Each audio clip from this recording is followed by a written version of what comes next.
bab yang ke-7.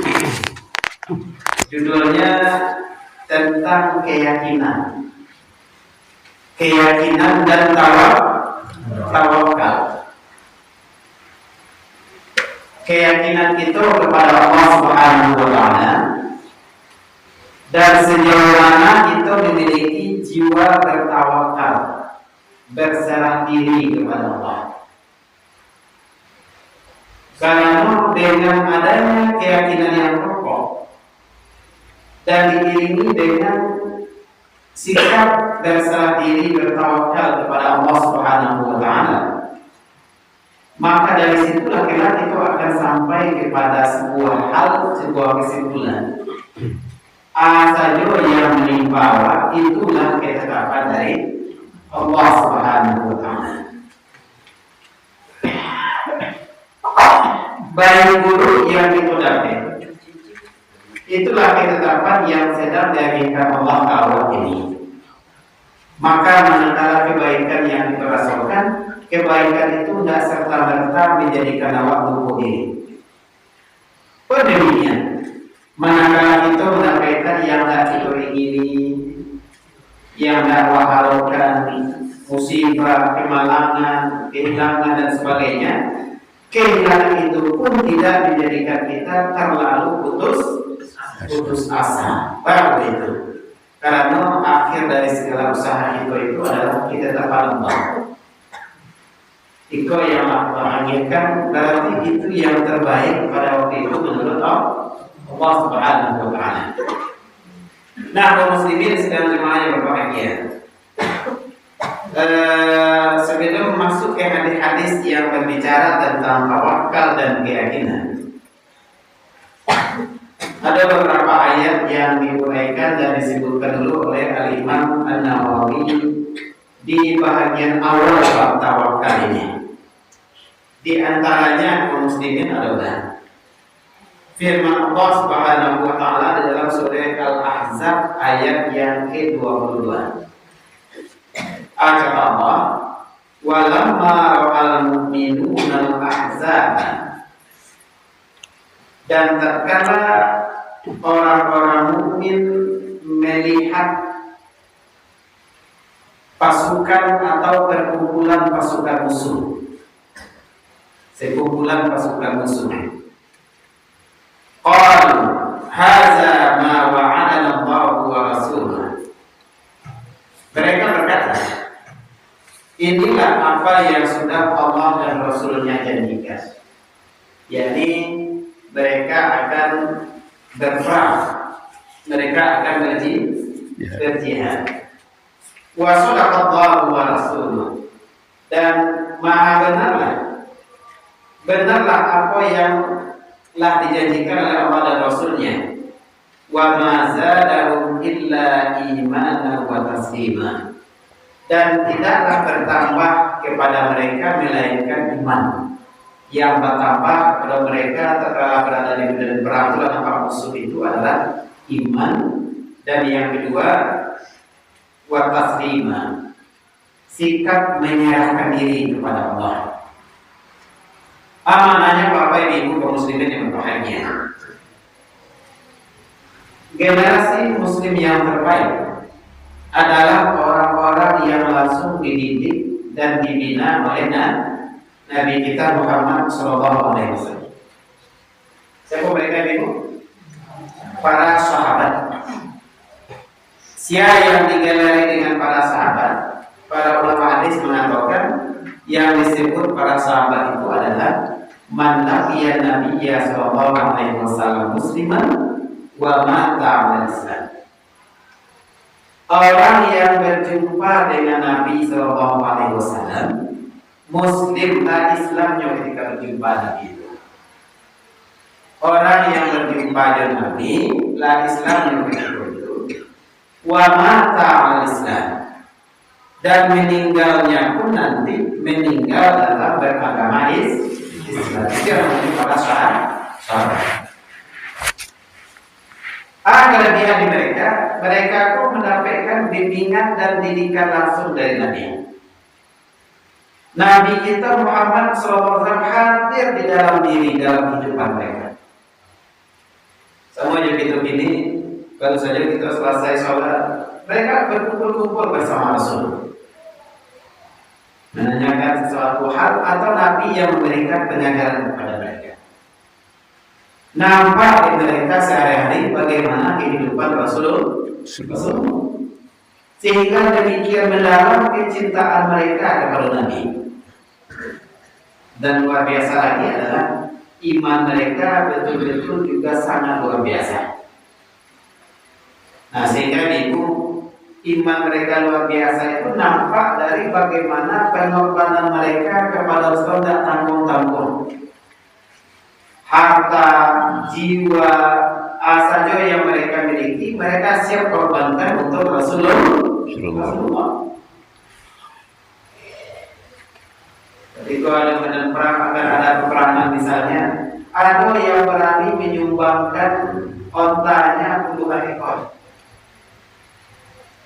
Barang ibu, puluhan ekor.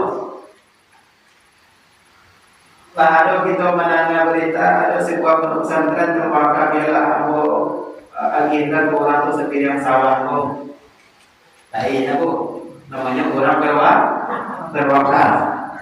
Ada awak yang mungkin punya ternak Jawi, mandana ada lembaga Islam pondok pesantren atau apa namanya terbakar, rusak ada awak tolong jualah di Jawi itu akhirnya pesantren itu sadanya. Ada berkredit. Nah, kalau mereka begitu, betul-betul tidak ada di mereka keraguan sedikit pun kebimbangan untuk mengorbankan jiwa, mengorbankan harta mereka untuk Islam. Itu tahu hebatnya mereka. Sampai-sampai ada yang baru menikah ada seorang pemuda, seorang lagi. Baru tadi pagi dia akan nikahkan, tiba-tiba sore hari datang panggilan kerja. Mendaftarkan di kerja. Lalu sampai dan menginap di rumah istrinya itu dia daftar kerja. Begitu betul-betulnya tertanam kecintaan mereka kepada Nabi. Maka di ayat tadi kami cari. Ketika mereka selalu berada di medan perang, lah nampak musuh-musuh dengan segala kekuatan dan segala persenjataannya, yang mereka rasakan. Justru mereka tambah yakin benar yang Allah dan Rasulnya janjikan. Janji Allah. Saya yang berjuang di jalan Allah. Kalau yang meninggal nanti dia akan gugur syahid.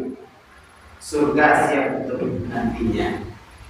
Malaikat siap menyambutnya. Begitu yakinnya mereka kepada Allah Subhanahu wa Ta'ala. Tidak ada keraguan, tidak ada kecemasan sedikit pun dalam diri mereka kalau ketetapan Allah itulah akan datang. Tidak ada kegentaran diri mereka sedikit pun. Bahkan sama utusan di medan perang, baca di Palestina, di Israel itu juga tidak. Antara Israel itu kalau masuk ke medan perang, sesungguhnya mereka mengalami ketakutan yang luar biasa.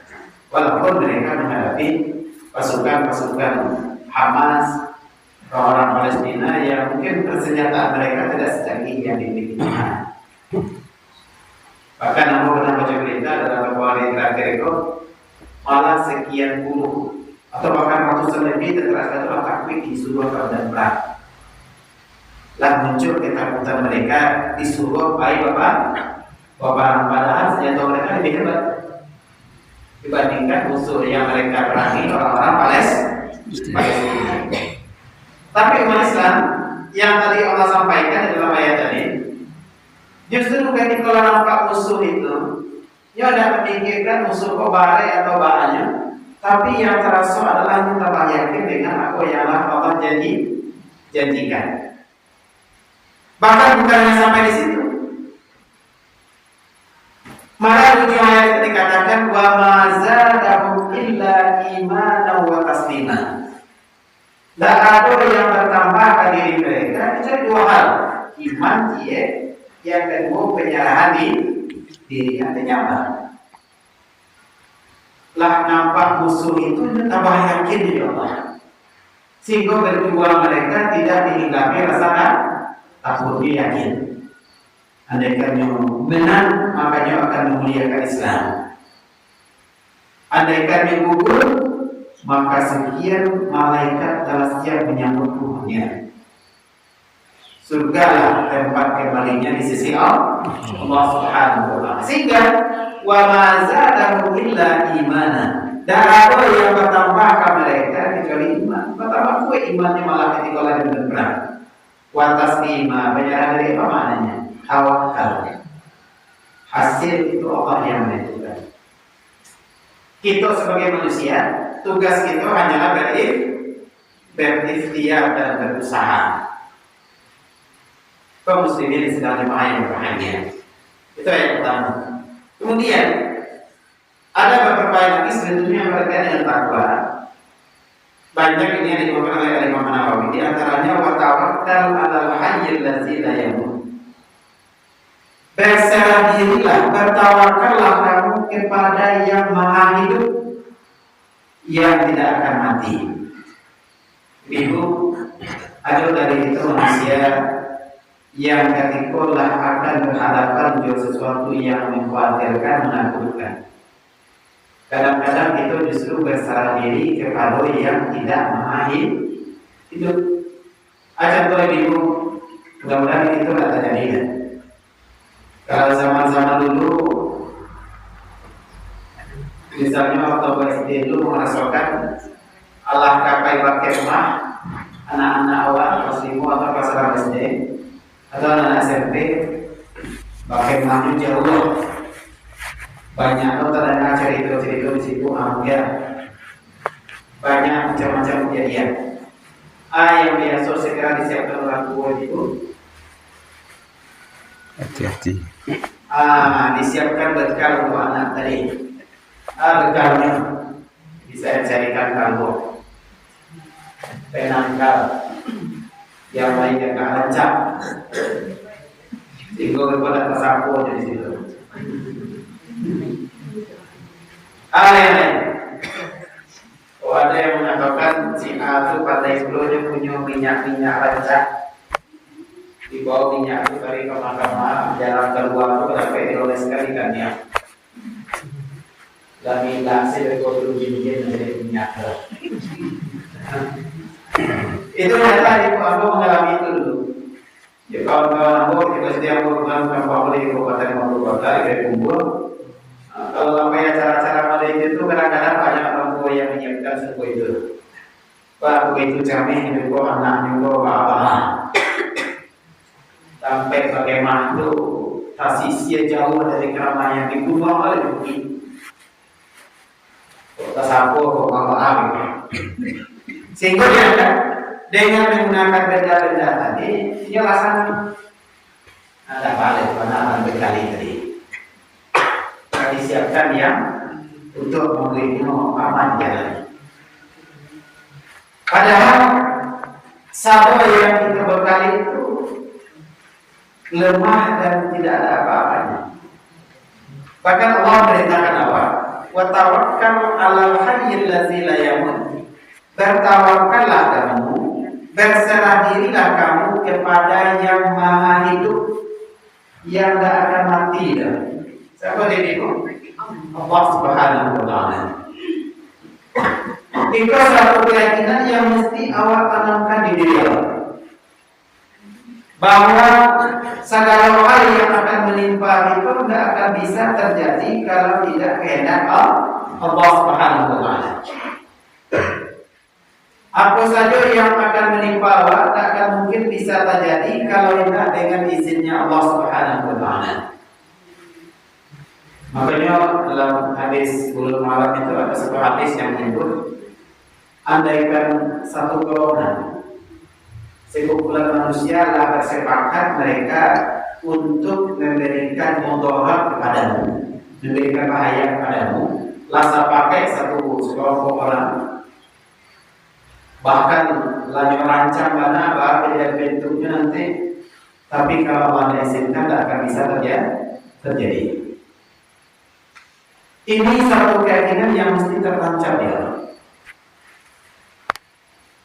Keyakinan bagaimana kita betul-betul kokoh mengetahui, menyadari apa saja yang akan menimpa kita tidak lain adalah atas kehendak Allah Subhanahu wa Ta'ala.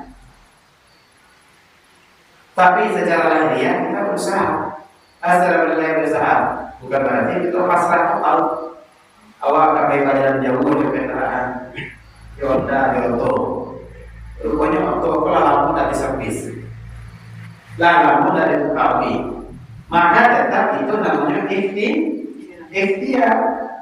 Auto dibawa jauh ke Jawa, diservis auto perlu diganti oli, kira-kira yang dipresur itu namanya ikhtiar. Tapi yang memunculkan kecemasan dan ketakutan yang berlebih itu yang harus hilang di dalam diri. Harus yakin itu satu ketetapan apapun itu datangnya dari Allah Subhanahu wa Ta'ala. Kaum muslimin hadirin wa hadirat sidang jemaah subuh yang bahagia. Itu yang Allah perintahkan. Bertawakal kepada yang Maha Hidup. Wa 'ala Allahi falyatawakkalul mutawakkilun. Dan hanya kepada Allah lah hendaknya orang-orang mukmin, falyatawakkalul mu'minun, orang-orang mukmin itu bertawakal. Bahkan ujungnya kaum muslimin, ujungnya adalah ketika kita lah bulat tekad, lah beragam musyawarah. Awak ada yang matani ibu? Baik, awak lah sawah itu lah dibaca, lah sudah dibaca, lah ditanam. Lah tiba masuk mengkuatnya dah kilo pukul. Ada kondisinya mesti diraca laba racun loh. Tu jago ayahnya. Bila dia mesti digayain, bila dia mesti dikaitkan, buat perhatikan tadi. Itu menandakan apa? Segala usaha lagi itu Fa iza azamta fatawakkal 'ala Allah. Bila engkau lah berbulat tekad, lah mantap ketetapan demikian. Dan usaha mulai berserah dirilah itu kepada Allah. Contoh zaman ini ibu banyak orang tua yang capeknya berlebihan. Di sekolah atau ibu ya?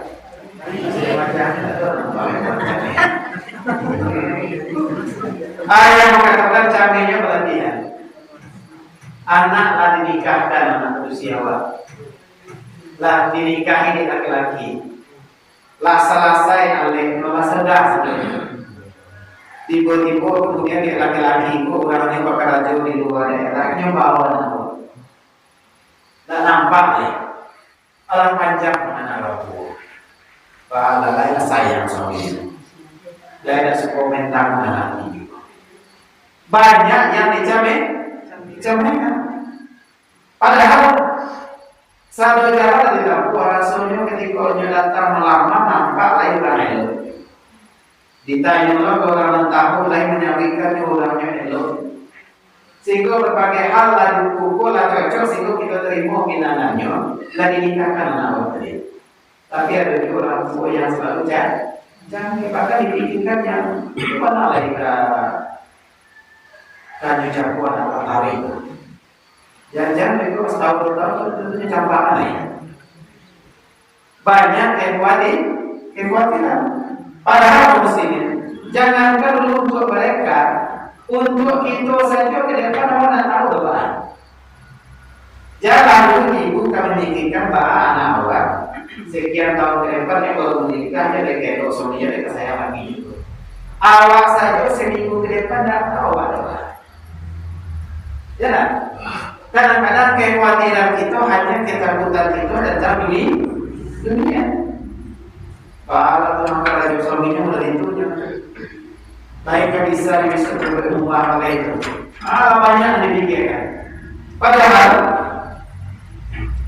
hidup kita sendiri tidak tahu dia lagi setahun ke depan hidup dan apa-apa di bawah dia lagi kanyaman di kota, kasihan di kota sekitar bulan.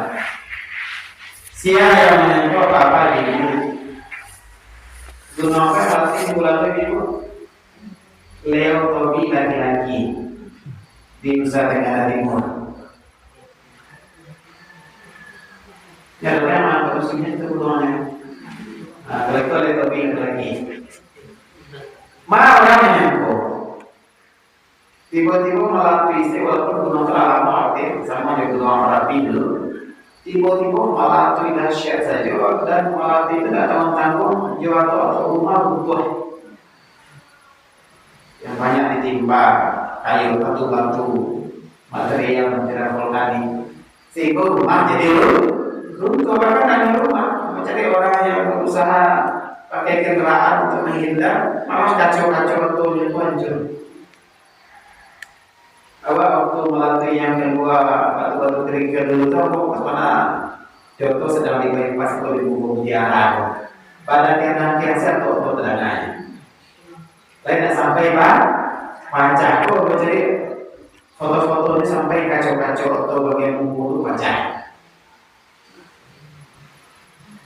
Artinya tugas kita sebagai hamba hanyalah berikhtiar berusaha.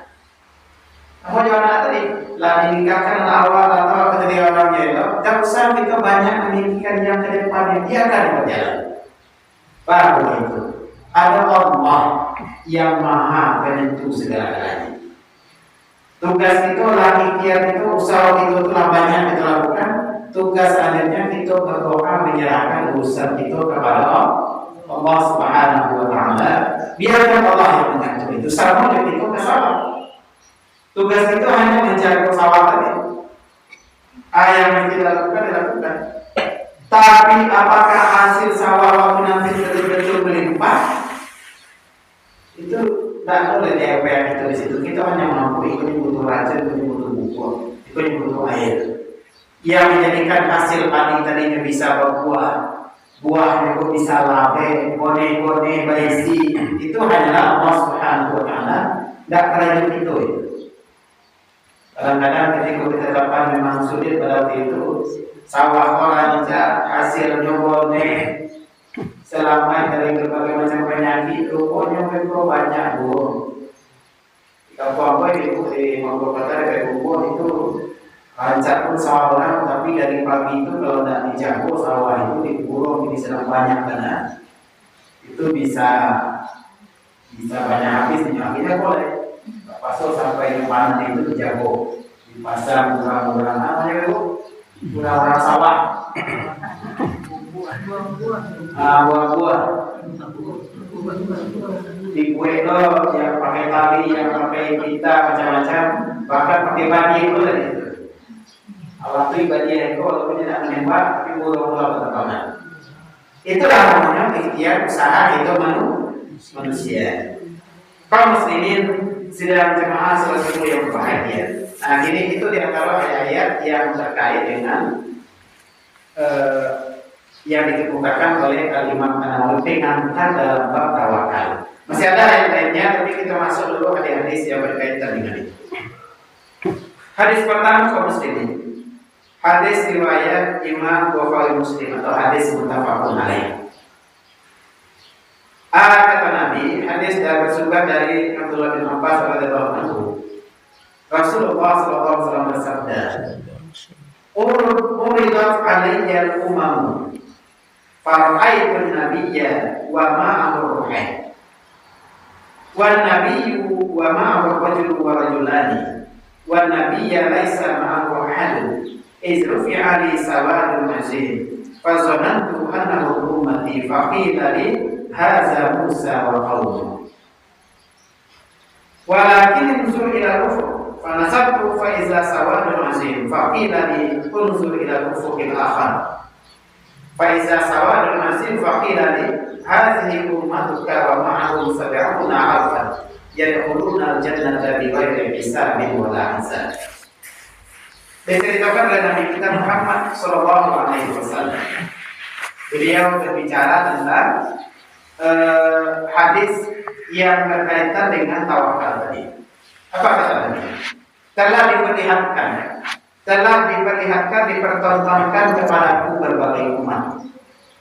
Nabi ketika peristiwa Isra Mi'raj itu kan dinampakkan beliau berbagai hal, termasuk yang dinampakkan ke Nabi di akhirat di surga neraka ketika alam itu adalah bagaimana umat-umat nanti di hari akhirat. Kemudian apa kata beliau? Maka saya melihat ada seorang nabi dan bersamanya ada sekelompok manusia kecil, tidak banyak, antara 3 orang sampai 10 orang. Ada pula nabi dan bersamanya ada seorang laki-laki dan 2 orang saja. Bahkan ada pula seorang nabi yang tidak memiliki pengikut sama sekali.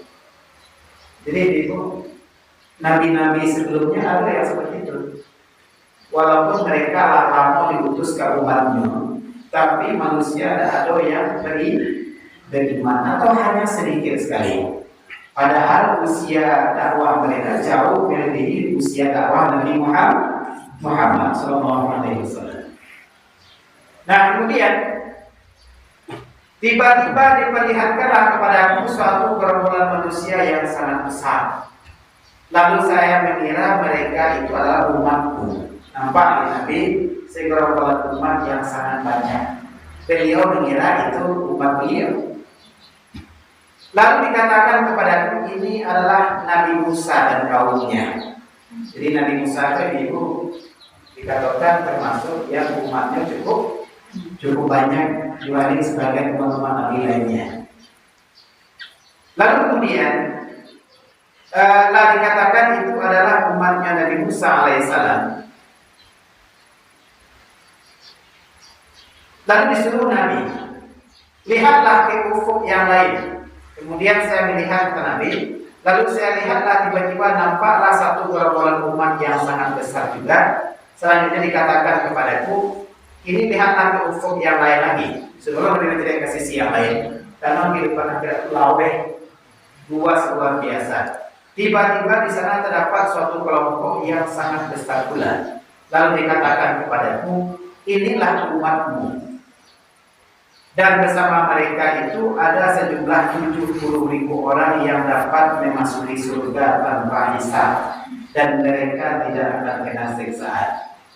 Jadi kaum muslimin, Nabi menyampaikan ada pada masa itu di antara umat beliau yang sekian banyak itu ada 70.000 orang yang kelak masuk surga tanpa hisab.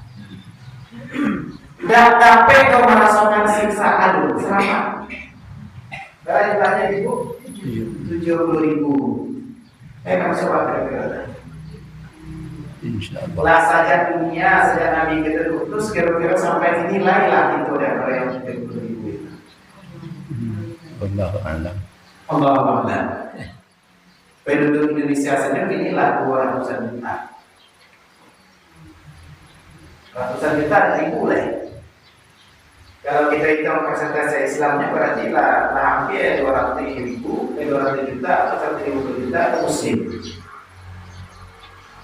Berarti kita baru kita di antara itu. Sedangkan Nabi katakan yang betul-betul kelaknya selamat tanpa hisabnya masuk surga langsung. Kemudian tanpa merasakan azab sekitar 70.000. Itu masih barang besar, itu baru dari total penduduk Indonesia. Kira-kira kalau hidup kurko itu lah termasuk awal yang terbaik amal itu sendiri. Kalau belum, jangan-jangan kita masih melalui hisab. Itu baru bicara Indonesia ini, belum dari sejak Nabi diutus. Artinya apa? Masih perlu bagi awak memperbanyak amal-amal baik. Baru itu agar kita kelak merasakan seperti yang Nabi ceritakan tadi.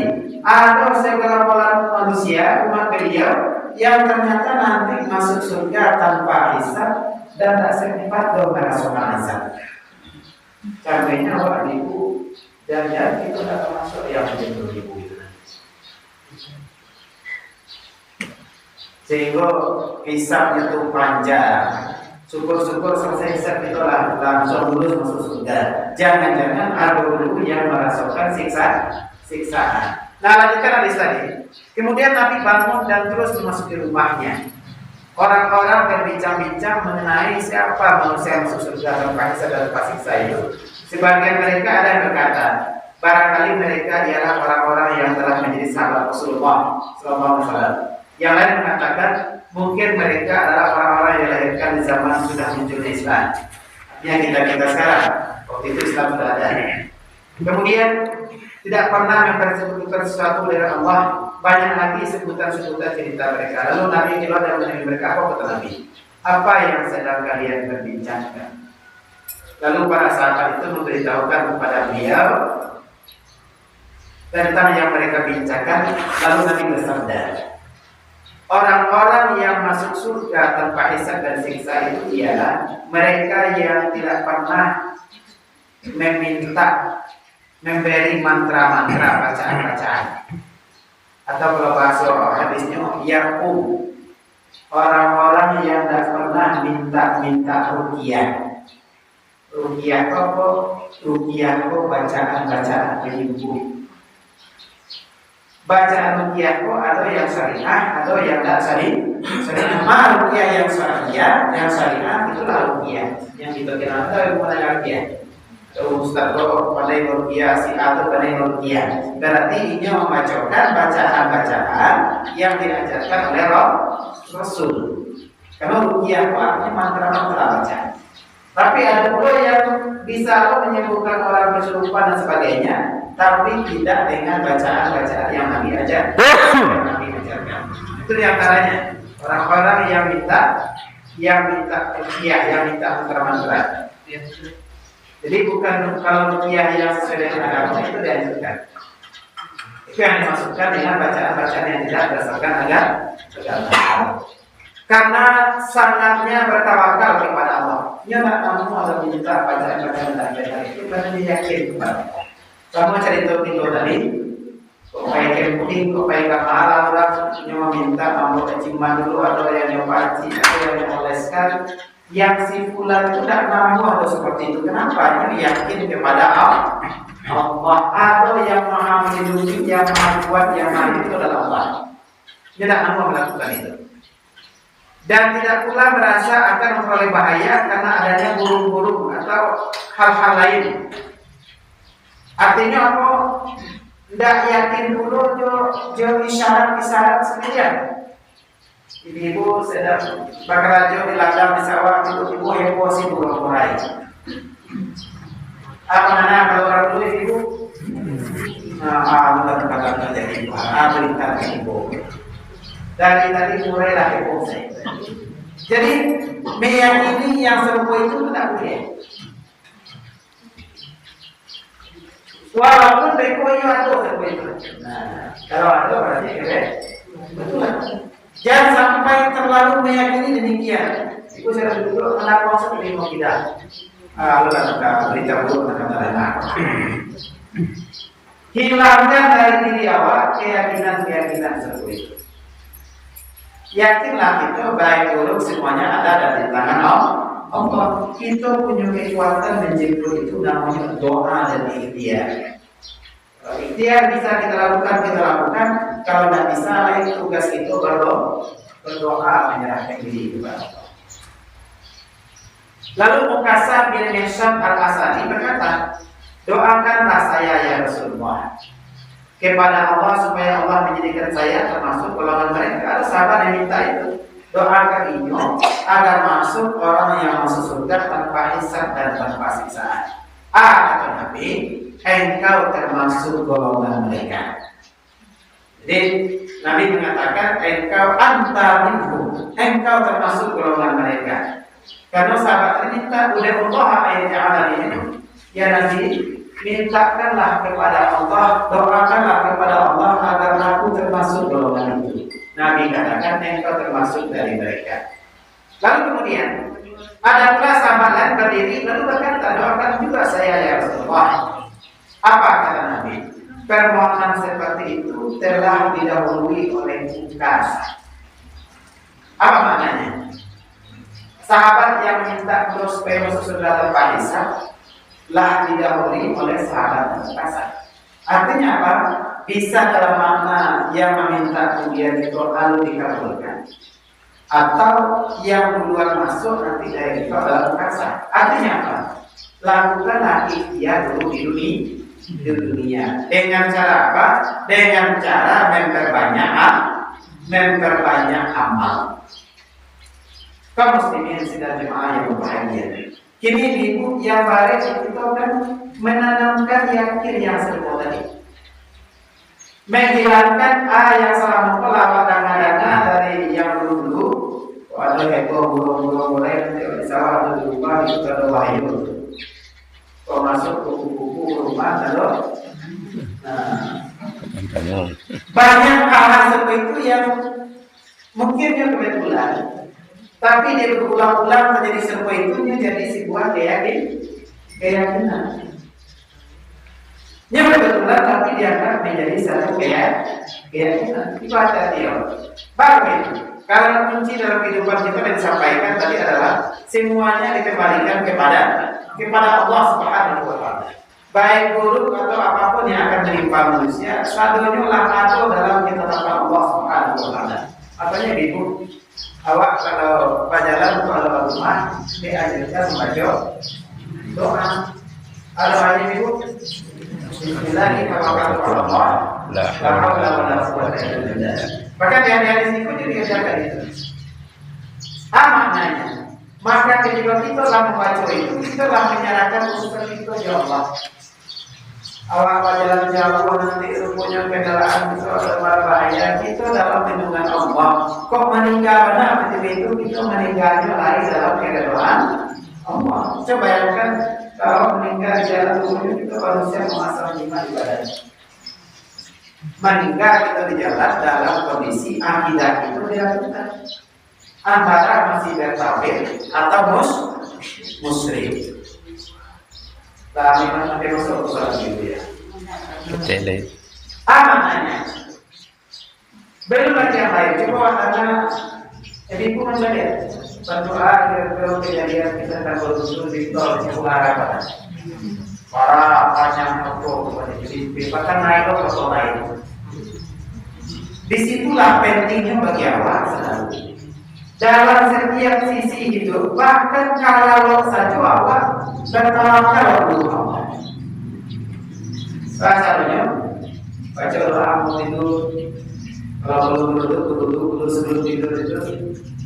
Kewajiban amal-amal yang maka juga kemudian kita terus bisa, kadang-kadang terus bisa.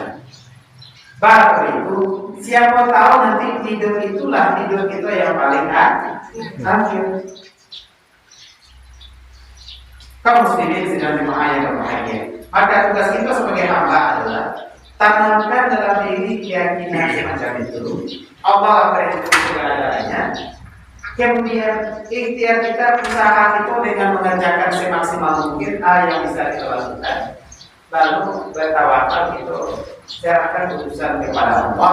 Panjatkan doa-doa supaya Allah lindungi. Allah datangkan kebaikan-kebaikan di dalam diri kita selalu.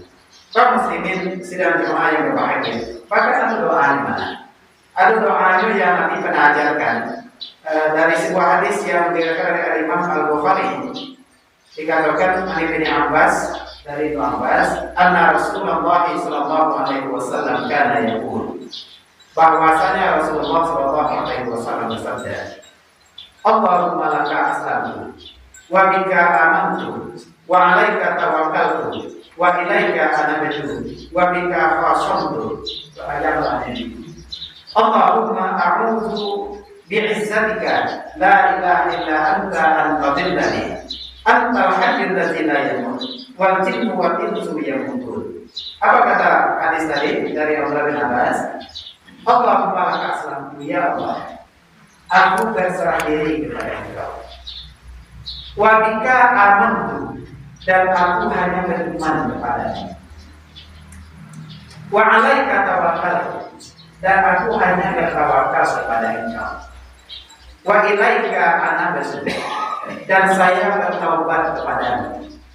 Wa bika qasamtu, dan denganmu lah saya berbantah menghadapi musuh-musuh agama.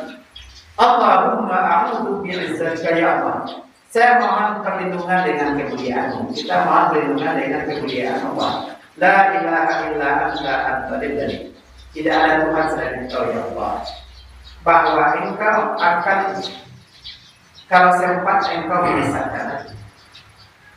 Antal hayyul ladzi la yamutu. Engkau adalah yang maha hidup yang tidak akan mati.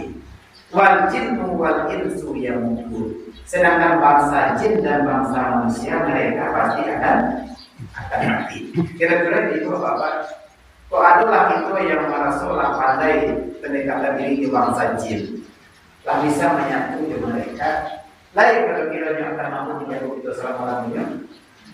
Di doa tadi dikatakan wal jinnu wal insu yamutu. Bangsa jin dan bangsa manusia mereka juga akan mati. Maka di sini kita semakin meyakini tempat bergantung diri yang terbaik itu hanya Allah Subhanahu wa Ta'ala. Mudah-mudahan dari apa yang disampaikan masih banyak Ibu, masih ada sekian halaman itu hadis tentang tawakal itu dalam kitab yang Solihin. Namun karena waktu telah mengatasi kita sampai untuk hakiko, mudah-mudahan banyak yang saya ambil. Mohon maaf atas segala kekurangan.